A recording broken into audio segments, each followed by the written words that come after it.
Okay. Video. Okay. All right. We'll talk about that one. Hello. How are you today? Hi, I'm fine. How are you? I'm doing great. Awesome. We're going to begin in three, two, one.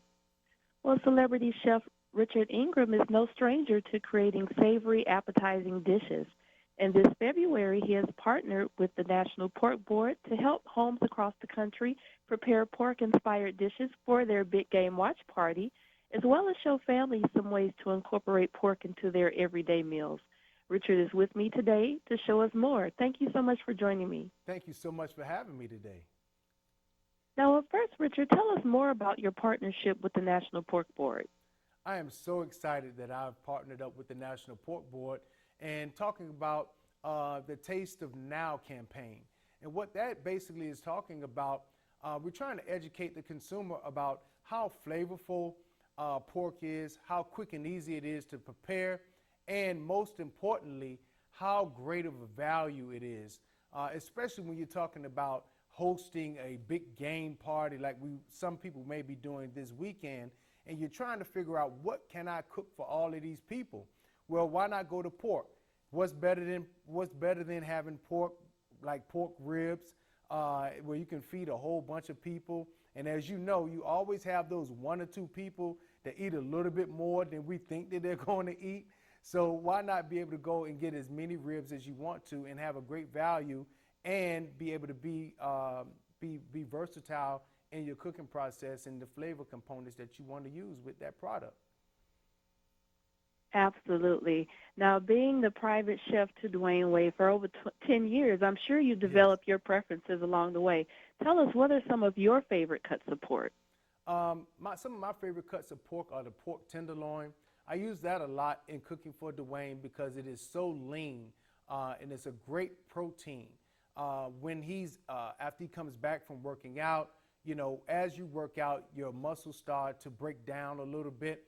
And what you need to do after working out is you need to bring protein back into your body in order to rebuild those muscles. So as he comes back from working out, I give him a pork-based diet sometimes in order to impart that lean protein back into his body to help rebuild those muscles and get him back to where he needs to be. That's awesome. Now, you mentioned the big game earlier, and we Yes. all know that's coming up in a few days.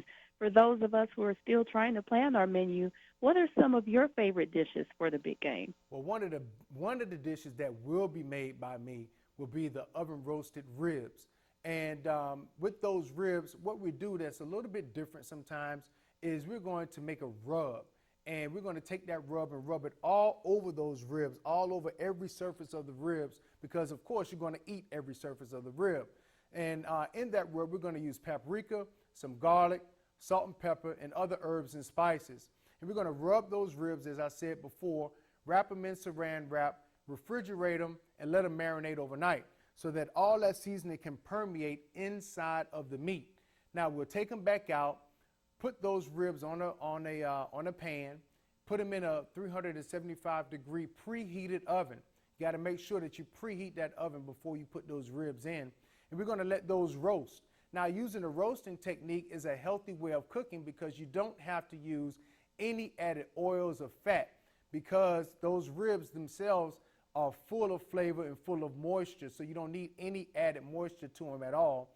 And you let those roast, and while those are roasting, you go ahead and start making your sauce, which will contain some ketchup, a little mustard, some brown sugar, a little salt and pepper, some garlic, and some other herbs and spices as well.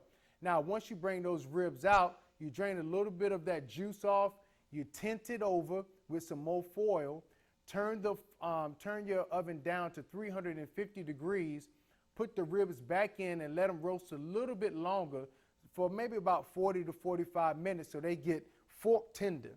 Now, once they come out again, you're going to take and just paste that wonderful glaze all over those ribs so they get nice and glossy. Put them back in the oven and almost like letting them candy a little bit. You're letting that sauce caramelize all over the ribs. You cut them up and you serve them, and they're going to be the ball of the party. Amazing. Thank you so much. And looks great, too. Now, let's talk about beyond the big game. In your opinion, why should families give more consideration to pork when it comes to planning their everyday meals? Well, I think families should give pork a little bit more consideration because, as I said before, it's quick and easy to make. And, you know, with the hustle and bustle nowadays, with everybody working so hard, you don't have the time to stand over a stove all day long. Now, you have cuts like your pork tenderloin that you can basically, like one of the recipes that you'll find on porkbeinspired.com, where we have a garlic and mustard pork tenderloin, where you take garlic, mustard, and some oregano, spread it over the top of the tenderloin. You can put it in the oven, and while it's roasting, you can go off and do some other things, help your children with homework and all of these different things. Come back, it's done, and you can slice it up with roasted peppers, some roasted tomatoes, roasted potatoes, and serve it up. So it's real easy. And then one of the great things about it as well, it's cost effective. It's great value. So you can feed your whole family for a little bit of nothing. So, you know, it's a great way to bring everybody together, and it's very versatile. It's like as I would say, when you're talking about painting, it's an open palette where it will absorb any flavor that you put on it. So one day you can be in Asia with Asian flavors. The next day you could be in Morocco eating some Moroccan flavors. So it takes on a characteristic of whatever it is that you put on it. I love what you're saying there, Richard. Thank you for that. And we can't let you go without you gave us that awesome rib recipe. What are some of your last-minute tips that you have for people getting ready for this coming Sunday in terms of their recipes and their appetizers? Well, I think it's all about having fun. And in cooking itself, I think if it tastes good to you, it tastes good. A lot of people get so intimidated about cooking, and especially about cooking pork, and I don't think that you should be at all. Only thing you need to do to remember to make sure that your pork turns out well is to get an instant read thermometer and try to keep your pork in between 140 and 160 degrees, and you'll be good to go. And remember that it is an open book so that you can add whatever flavors that you want onto your pork, whether you're dealing with our oven roasted back ribs, or if you're dealing with our garlic and mustard tenderloin. Either way, you can't go wrong with pork. Perfect. Thank you. And lastly, Richard, where can people go for more recipes, especially the ones that you shared here today? Well, if you want more of the recipes, you want more techniques, or just to learn more about pork itself, you can always go to porkbeinspired.com. Great. Thank you. And again, for everything that Richard featured here with us today, as well as some more great recipes, visit www.porkbeinspired.com.